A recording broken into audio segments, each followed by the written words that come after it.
He's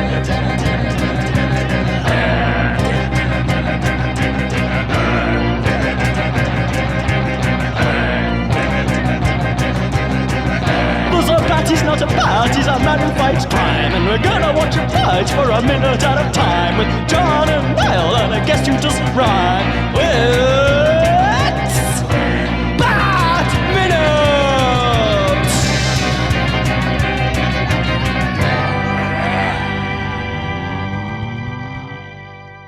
Hello everyone, welcome once again to Bat Minute and Robin. This is the podcast where we shoot up and end down the arm of every episode.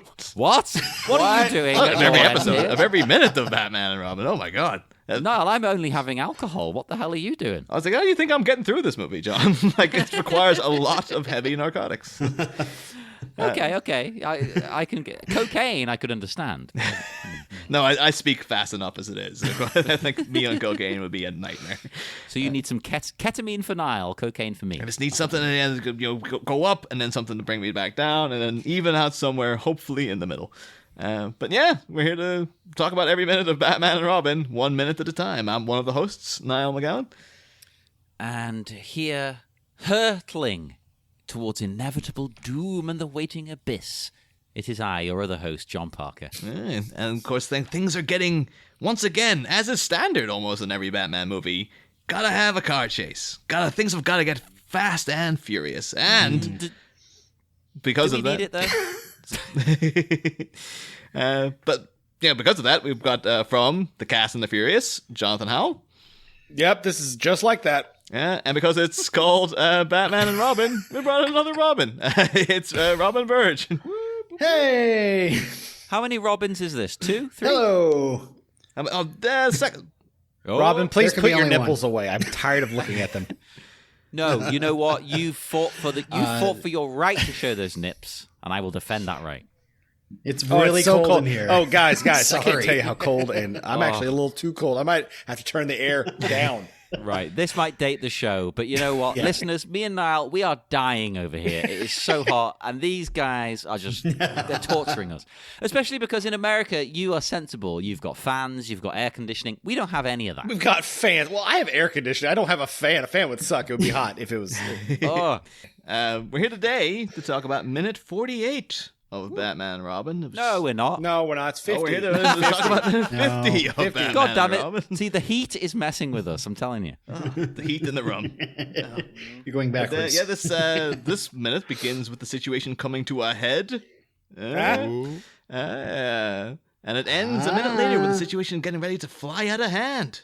So, I like that one. So, yeah. I love the beginning of this minute, right? Because we are back with Freeze, as you say, and his rejected extras from Mad Max. Yeah. Yeah, there's both of them are completely different costumes, which are fun. Yeah, there's both no wearing- continuity. Yeah, one's wearing like literally another mask, and the other one just has on a little bit of face paint. Here's a question, though. Like, because we know Freeze brought in a bunch of goons to the Flower Ball, and then Batman and Robin took out a bunch of them. But we don't know if they're lying unconscious or like the kind of impression you get from this is like it's just these two guys in two separate cars. Are all of Freeze's goons in these? Like, are they all jammed in the back there, or what's happening? No. I have the answer for this, and Jonathan, I'm sure you know this, but I think when Freeze put together this crew, he needed two precision drivers to back him up. So that's all he needed. That's how you do a heist. Yeah, Everyone no knows more, this. no less. He came in there, he stole all those DVD players, and then those jewels. My favorite thing about the Fast and the Furious is remembering how it started out as a movie about DVD thieves. Yes. And it was so With hot that harpoon first guns. movie too. Like everyone looked so sweaty in that as well. It was just like you could feel the heat was palpable throughout the movie. They were stealing them for Johnny Tran so that they could like make money in the underground Chinatown. And it's like, where are we now with this? That's it. That mirrors this movie perfectly. When they spray the freeze ray through the Thomas Wayne's head and they go flying through it, I'm like, where have we come with this movie? And I'm also talking about a movie where a man dresses up like a bat. So This is ridiculous. Oh god. Because he's like, I'm being chased. So instead of staying on the road, we're gonna not be on the road anymore. Like, how does he know where the hand? Where does the hand go? He doesn't know the hand goes to like a building. I mean, it's really far away, as we're gonna learn. I don't know if that was his. Maybe that was his exit route the entire time. He's just like, I know if I go down that route, I can leap off that hand, and it will. Well, you just said road. It's not a road. It's an arm. Yeah. But he's a scientist. He did the calculations. Whereas these other guys, spoilers for what happens to them, but they didn't. Did they do the calculation? His car is twice as big as theirs, but he makes it easily, and they don't. That is something that I have a lot of questions about as we go through this minute. Is weight of vehicles? Yeah, we will get to that throughout the next 2 minutes. Everything about Frieza's car is like, I don't think that would make this jump. Like, I really do and not there's think someone it would. else involved in this scene who probably would make this jump, but it's pretending that he won't. But I love the establishing shot though of the three drivers, like the three getaway drivers, as it were, because Arnie is doing a great job of trying to look like he's concentrating on the road, like he's really got to kind of like. But Arnold tries sometimes, he's not a bad actor. And then you got one other guy who just looks not fussed. And then the guy who's like having a great old time cackling away.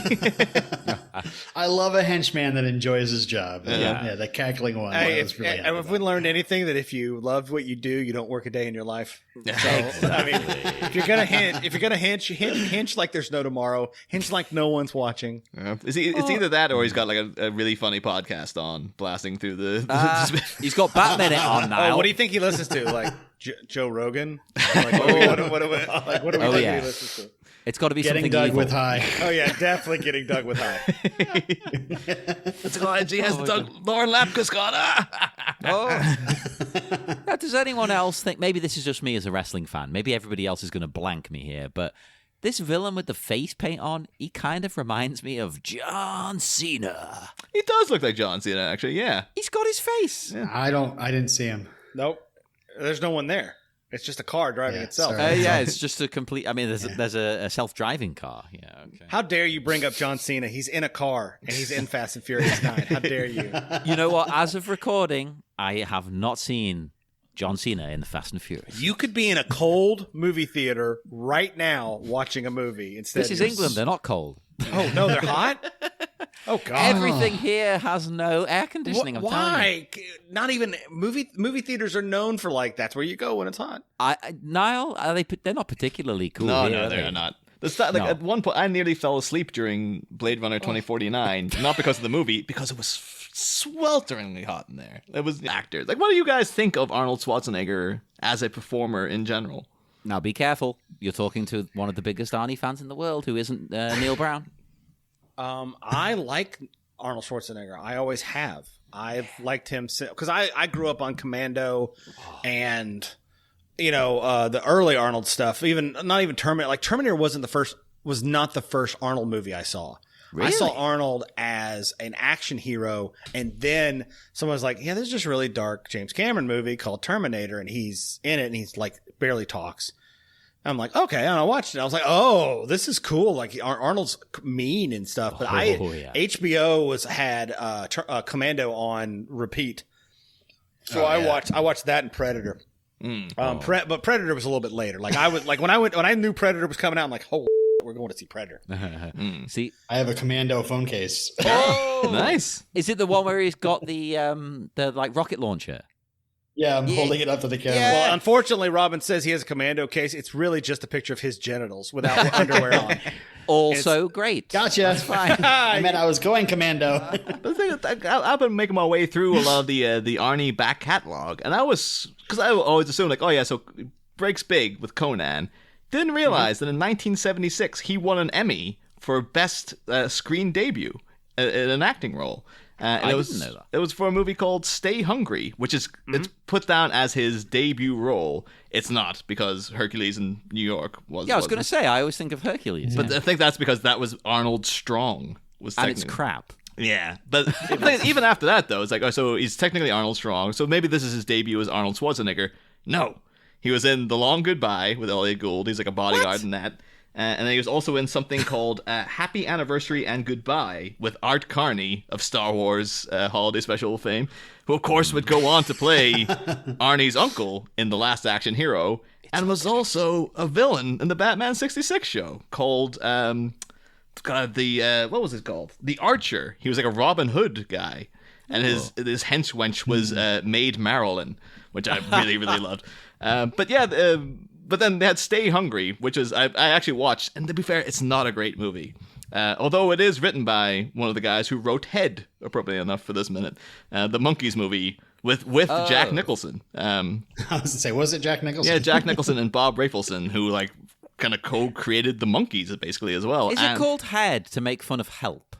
I think they said they called it Head because they wanted to have it when the sequel came out. They would have the tagline from the guys who gave you Head. No, like, come on. They are known for being like a jokey rip-off of the Beatles. It is a rip-off of Help, right? Yeah, probably a bit of both. Yeah, imagine it probably it's like meshed both worlds. But yeah, Bob Rafelson directs this thing, and it's a thing about Jeff Bridges goes undercover in a gym because he's trying to make like a land deal basically with a bunch of like shady, kind of quasi-illegal rich guys. Everything's about land in the 70s. Exactly. Very Lex Luthor. And he goes undercover at a gym that's the receptionist is Sally Field, who he falls in love with, and it's run by an old guy, and the main kind of guy working out there is Joe Santo, who's played by Arnold Schwarzenegger. And he looks like a Joe Santo. They do mention him being Austrian several times. It's like Joe Santo, and he's Austrian. Okay. Well, that makes a change, because in most of his movies, he's just Mr. Regular American Joe. Oh, yeah. I'm totally normal. I'm from Queens. Detective John Kimball. Yes. I forget what his name. What's his name in Commando? What is John Matrix. John Matrix. John Matrix. Yeah. That's even better. What? I'm from the Connecticut Matrixes. That's a totally normal name. The thing is, though, when first scene Arnie shows up in, because Jeff Bridges is there waiting to meet this guy, everyone's been like, oh, it's Joe Santo, he's amazing. And when he shows up, he's wearing a cape and a cowl. And Jeff Bridges is like, what's with the Batman routine? And several times he goes to them, like, what's with the whole Batman get up, man? And it's just like, holy crap, he's calling him Batman. And it's supposed to be his screen debut. How appropriate and stuff. But it's not a great movie, but it does have Robert Englund in it as trying to play like a gym bunny, basically, where he's like, oh yeah, he's really fit. And it's a little dweeby Robert Englund. And it does have a bizarre ending as well, where there is a Mr. Universe competition happening. And Sally Field's getting attacked by like some guy, and they all burst out to go help her. And then all the Mr. Universe guys are in the street in Speedos, and all the public are like, holy crap! And they just start like posing on top of cars and on street corners, and people are like throwing coins at them and stuff. And it's because it's a very dramatic scene with Sally Field, and it just turns into this farcical comedy like within a matter of seconds. And you're like, this film is all over the place, but I guess that's the 70s for you. Hey, those muscle-bound guys saved that girl from getting raped. Throw coins at them. Oh, no, what an odd thing to do. They don't do anything. They were going to do it, and then they just forget about Sally Field because they're busy posing in the corner. But yeah, I thought that was bizarre, though. That like, because I always felt like, oh, Arnie builds to being like good, like, you know, because Terminator's kind of like he's just playing a robot. It's not that. Yeah, typical. but he's perfect at it. Don't you? To me, that's his best movie. The first, I don't care. Right, I'm going to get a stick for this. I'm going to get insulted. Terminator 1, better than Terminator 2. Yes. Yeah. It's creepy and scary. It's a horror movie. It's a slasher, techno-noir, cyberpunk nightmare. It's great. But it's just weird, though, because, you know, the fact the guy had he got an award for his acting for a movie that nobody remembers before he was famous. And it's like, because people kind of know Hercules in New York now than they would know Stay Hungry. So yeah, but now you need to remember, Arnold in that whole movie cannot even pronounce Hercules. Yeah, Hercules. It's great. I love it. So that's why they forget that, probably. It's like, I don't even know what this movie's called. But there you go. I like him. I would have to say I like him, like as a person. I know he's not, I know he was, he kind of cheated on his wife and had a kid out of wedlock and all that stuff. But I like him. Like, he's funny, like as a person. And now he's so weird now that he's like, he's super liberal. Like, he's just, and he was always like in the 80s, he was like all around Reagan all the time. Yeah. And the presidential fitness stuff. So I guess in our minds, we were like, oh, he's a Republican. Like And he's, he is technically, isn't and he? he is, but he's not now. He's renounced it. He is no longer a Republican. I believe he recently renounced his whatever card. You guys, like, do you remember a lot? 'Cause now we get like, you know, a good look at the cars here and stuff. And we get a sequence framed all around them. Should have to say now that way back when we last saw the Freeze car, me and John were joking around going like, oh yeah, of course it's so toyetic. It just looks like they clearly just designed this to be a toy. That's its entire purpose in the movie. And then a friend of the show and upcoming guest, Neil Ricketson, because he's an expert in these kind of things, he's the guy who runs the 1995 Batman website and YouTube channel where he reviews all the toys and stuff. And he was quick to come in and go like, weirdly enough, they never made a toy of that Freeze-mobile. Insane. And That's because it sucks. Well, Because it should be an ice cream machine. I tell you what, though, as a kid, Go find a lady's fingernail and put wheels on it and flip it around backwards, and you have the car. The car is a press-on nail. I would have A bought silver it press as a on nail. kid. As a kid, I would have had any of this stuff. I had like weird toys of like Teenage Mutant Ninja Turtles that were. It was like a hovercraft that was on the artwork on the box. It was like going down the sewers and it would fire pizzas out of it. It's like, what the hell is that? That's not in the show, is it? Let's talk about this. These are all models. These are all miniatures, correct? They're not CG. They are not well, CG. there's some CG, but a lot of it is miniatures. it's yes. actually, to be fair to them, this minute and the majority of the next minute, I think, are actually fantastic. And it's mostly because it is like it's practical for the most part. It's Well, like it doesn't look aged. Yeah, it looks it's stop motion-y, some of the stuff, definitely, like the way Robin's cape is flapping when he flies out of the neck of Thomas Wayne. Yeah, but we can kind of forgive that. Yeah, it's not bad. I don't think any of this stuff looks like this doesn't. Yes, they're on an arm of a giant statue. Okay, I've just gone along with that premise. I'm not as confused as I am in the last minute when they're in the party and I don't know what's going on, or the rest of the film. At least this, I did like the detail. This goes to how bad the CG is. At the time, they just couldn't render the stuff. When you see this statue from far away, you're like, look at this smooth statue. But when they fly through it, you can see it's made of sections. Yeah, like the totally Statue different. of Liberty. Like it's made of like these patchwork pieces of metal. And I'm like, that's not what it looks like from far away. It doesn't look like that at all. You can't see the seams at all. I'm like, that's just, they can't render. Probably at the time they could render the smooth stuff. There's like, this looks fine. But I tell you what, back in the day, you didn't question it. Yeah. No, you're just like, whatever. It's and also I watch a show, and you guys might watch it too. The Corridor Crew. You ever watch those guys on YouTube? They're Corridor Digital. They actually are CG people, and they will talk always about this stuff and be like, we're never bagging on it in that this is literally a movie that had a budget and a timeline. And at a certain point, you have to just let stuff go because you're like, this has to be done. Yeah. And it has to be done in a certain amount of time and a certain budget. And so you're just like, this looks fine. Well, and a lot Because of it's the, gonna a lot be of the seen, time it did you know. look fine. At Yeah, the because time. no one's ever going to watch this minute by minute. No one is ever going to have a digital copy of this. It's always going to be a transfer from a VHS because that's as high as we can go. Yeah. It's the little ray that comes out, I like that cartooniness of the ice ray. Oh, I love that ice Because it's ray. not like, they could have easily made it like crappy, like dry ice steam coming out as kind of like, this is ice particles, but they make it kind of like you'd see in a cartoon. Yeah. That's a freeze ray right there. Yeah. I yeah. love the freeze ray. And weirdly, something you said last minute reminded me of this because I think the sound out of it is beautiful. And it is up there with the bombs in Attack of the Clones for cool movie sounds. Cool movie sounds. It's Get so it? cool. So very cool. See, I'm a bit biased though, because like the sound effect of the freeze ray in the Batman animated series is amazingly cool as well. It's like a. Oh, yes. But the one thing about this freeze ray being mounted to the front of the tank, like it's a friggin' giant Dalek. Oh, yeah, he's got more than one. Yeah, It's a Dalek.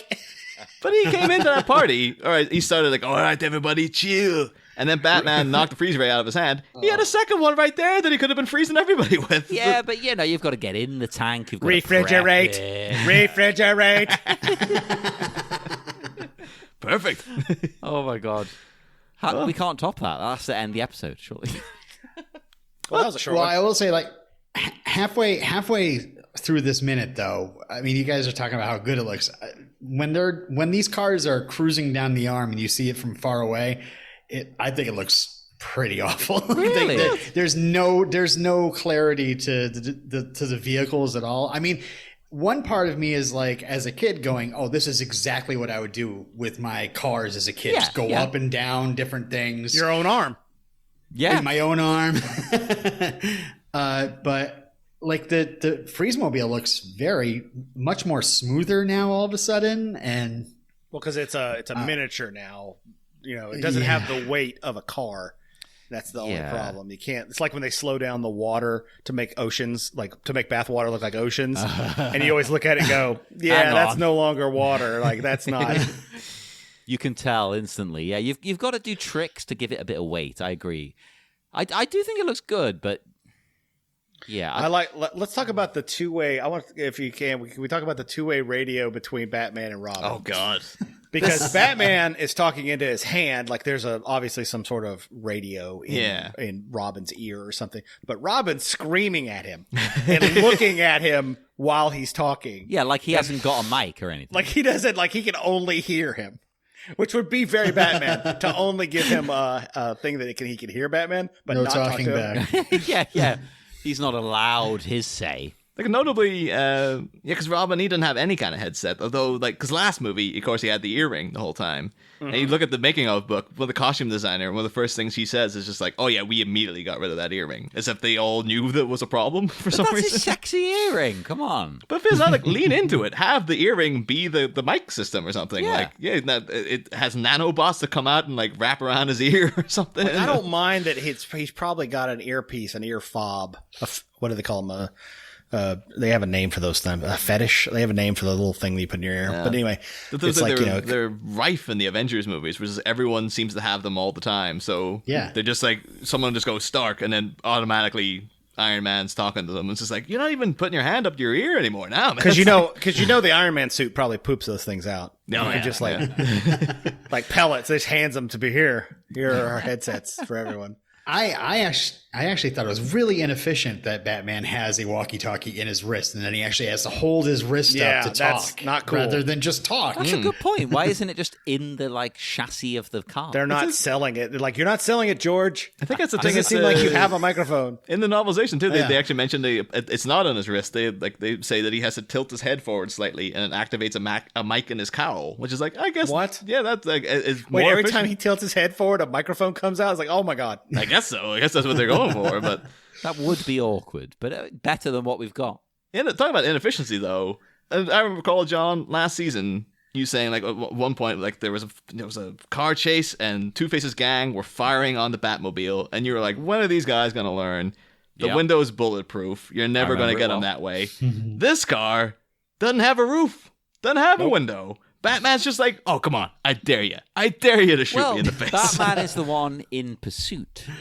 Well, they at Maybe no he point. can make a covering come over it if he's being pursued. I think at any point, though, you think because they could start firing back at him any second, and why waste the time of having to get the convertible? Not every weapon into... in Mario Kart can fire backwards. Only some of them. Someone's just going to leave the red shell lines. Oh, God damn it. That's a swim Why out is of the there way. not a Batman version of Mario Kart? Come on, make it, people. There should be. There should be. But it's crazy. And also- Even Adam West's car had a friggin' window in case someone shot back. This is just like Clooney going, you know what? Yeah, I dare you to friggin' Bring it put on. Oh yeah, because Clooney was the one, just like Arnold Schwarzenegger got to decide that he was going to smoke cigars. Clooney's like, take all of these windshields off my car. I'm George Clooney, damn it. Someday I'm going to be somebody, and I swear to God, I'm not going to be hidden behind these. Unless it's an ironically hot summer in Gotham, and he's just like, I can't have that window. It's Well, just Joel Schumacher's probably like, it's not sexy. Glass isn't sexy. It's not. Everything has to probably be is, made though. of metal with these little weird blue lights in it. Yeah. Everything has to be rubber.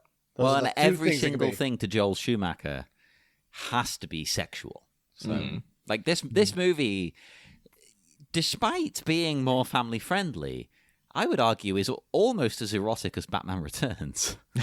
It's almost as erotic as 9.5 weeks. The amount of stuff you're like, well, like he's a gimp, she's a dom. These two, I don't know what they're doing, but they got nipples on their suits. I mean, Mr. Their Freeze has cod even got pieces nipples are on huge. his suit. Mr. Freeze. Yeah, they're all like Mr. Freeze has these like funny little cutouts all over his suit, kind of showing parts of his body. It's a sexy movie. I'm like, what is going on here? Because look as at, we like, all the- know, Joel Schumacher, all he cared about was getting it on. I actually kind of like Poison. We're going back, but I like Poison Ivy's costume. At least that's comic book Oh, hell yeah. realistic to me. looks I'm like, amazing. because when I see her in the cartoon, I'm like, oh, that's just her from the movie. That's from her from Batman and Robin, the movie I never saw. Everything about her in this movie is great. Like, to me, she's the movie. You could get rid of Batman. You could get rid of Robin. You could get rid of Mr. Freeze. I don't care. As long as Ivy's in this film. So here's a question, though. What do you guys think of this Batmobile, though? Because I'm a guy very famous. I know it's contentious in the group to talk about what kind of the Batmobiles that exist. Yeah, because I love that last Batmobile, and I hate this thing with a fiery passion. But as we all know, Niall, you're wrong. So.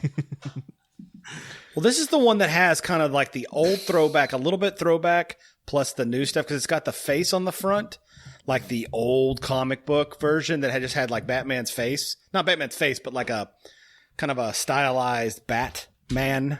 You know, if you look at it, it's got like it's like a triangle, like with eyes. But then it's also got the crazy troniness of the rest of it, which ruins it. But I agree. I'm not. This is a version that Hot Wheels would have come out with. Oh, yeah. That wasn't in the movie. But of course, I'm sure Hot Wheels and the toy companies did come out with this version because it's cool as hell. Look You at can it. buy it. I almost bought it for Niall for his birthday, but the prices on eBay were sky high. So there is a Sorry, price. Niall. There is a price to your friendship. There is a price. There to your is. friendship. There is a cut-off point. I apologize. So also, one reason that really bugs me, and again, I'm saying like, oh, Mr. Freeze's truck wasn't made into a toy, ironically enough, although they did make a little Hot Wheels 2-inch die-cast kind of thing. The thing is, this reminds me so much of a toy, and I even put it in the chat there, you see the link. It reminds me specifically of this Batman toy, the one from the 90s, like the Legends of Batman, Kenner Dark Knight Batmobile. Let's have a look. To the Oh, yeah. to the extent that I wouldn't be surprised if the toy company is like, we've got the molds made, we've got a bunch of excess ones in the back, just make something really similar to that, and we'll just fire these things out as the new Batmobile in the movie. Yeah, but can I say, this Batmobile you sent, Niall, has stupid fins again like the last film. This movie has this one has stupid fins in the back. Not too. like this. This movie had no, but the one you sent us now, he's got glass on top of him. Nope, can't do it. No. The cockpit's this gotta be Batman open. don't fly with glass. Yeah, But the- that's the Clooney cause. The thing is, Claws. there's a famous picture though Clinic was. of George Clooney, or not George Clooney, Joel Schumacher with that Batmobile, that toy Batmobile in hand with a little man bat toy or something, kind of going like, wah, like forcing them to fight and stuff. So, I mean, the one you again, sent in us, my- Niall. The one you sent us, Niall. That's a adult toy. That is Oh. that has no hard edges. Oh. It vibrates in the front and has like wings to hold on to. Oh. It is definitely. I mean, you look at that they were doing that from the beginning. The first one was you're like, all right, who are they compensating for? That first car was like, because the Tim Burton one, they were like, okay, we're gonna build a car. It's basically okay. They're like, all right, it's a limousine, but it's the Batmobile. You get me? Okay. but all the stuff's in the back, so it's just like a huge engine, but it's as big as a limousine. It's all in the right. trunk.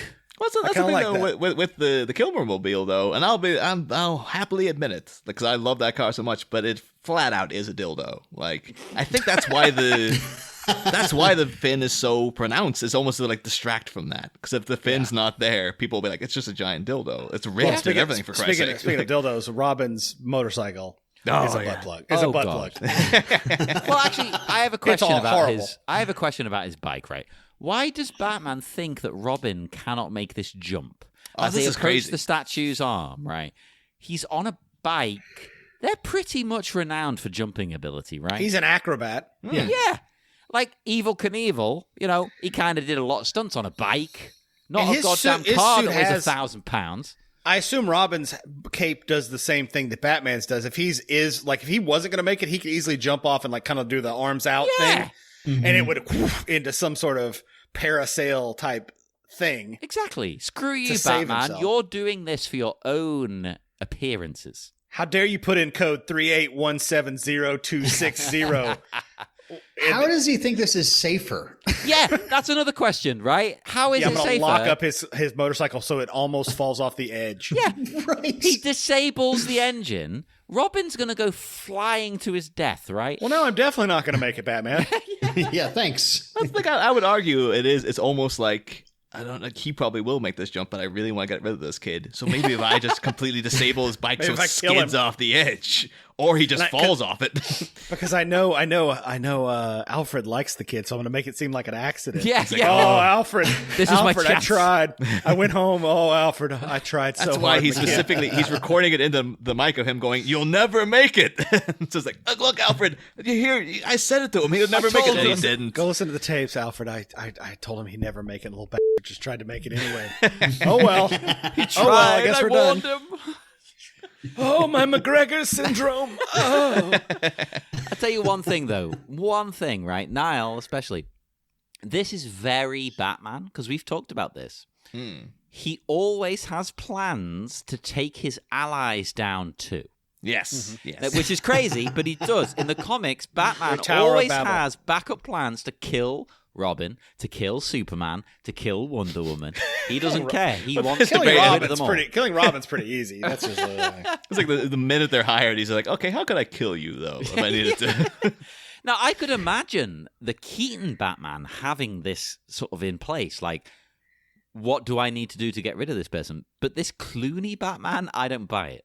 Yeah, this whole scene, I could, there's various reasons I could forgive them for this in terms of, like, maybe if you go like, oh, Bruce is, it's a guy traumatized by losing loved ones, and Alfred's sick and on death's door. He's also going to be traumatized by that. Maybe he's overly protective of Dick in this instance. But one, we don't know that yet. I don't think Bruce even knows that Alfred's sick yet.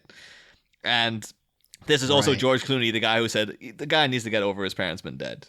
Like, that's a thing that George Clooney said going into the movie. It's like, we don't want to play the whole parent trauma angle anymore. Yeah. So that just now makes it seem like Batman, even though Robin could clearly make this, he's probably the most qualified person He's on this a bike! out of all of them. He would be definitely the one to make it. He is inexplicably going, no, I don't want to risk you. Even if though he isn't going to make it, why didn't he have him jump onto the car with him? Like, I'm totally going to make it. why does he have a second seat in the car? Like, he's just It's like, insane. And not only does the Batmobile clearly weigh much more than this bike, right? But he is assuming that somehow Mr. Freeze is going to make the jump. How? yeah, also a good question, because it It's could be a like, oh, we tank. just fall back. This guy's clearly going to fall to his death. Oh, That this whole narwhal bit- is not aerodynamic. It will. Right. This whole bit angers me. But at the same time, I kind of like it because the chase sort of reminds me of Mario Kart. Or actually, even better, Micro Machines. Did they have that in the US, actually? Wasn't it called like Mean Machines or something over there? Oh, it was no, Micro it's Machines. Micro Oh, you had Machines. it called Micro Machines. They're the okay. guy that talked really fast. Yeah. I think that was a famous advert in America rather than over here, but I know it from people in America being nostalgic for the Micro Machines guy. So Yeah, but the game, though, on like the Mega Drive, the Genesis in America. Oh. No. Oh, I don't know see. if I played a video game. We had a big game over here. Well, yeah. it I a- was hanging out in air conditioning so much, I didn't, God damn you. in relative comfort, No, it was revolutionary. It was amazing, and you'd be racing around as Micro Machines, and you'd be like the courses were sort of like around a kitchen and thing. Like it was as if you were a child pushing the cars around. It was great, and this reminded me of that because it felt like as a kid, this is the chase I would be enacting with my figures. I genuinely do love this whole little sequence though, because it's guys like recognizing like, okay, so in previous Batman movies you had a big heads around the place. We always have these big statues. Why don't we have a chase on the statue? It's like utilizing the tools they had to hand.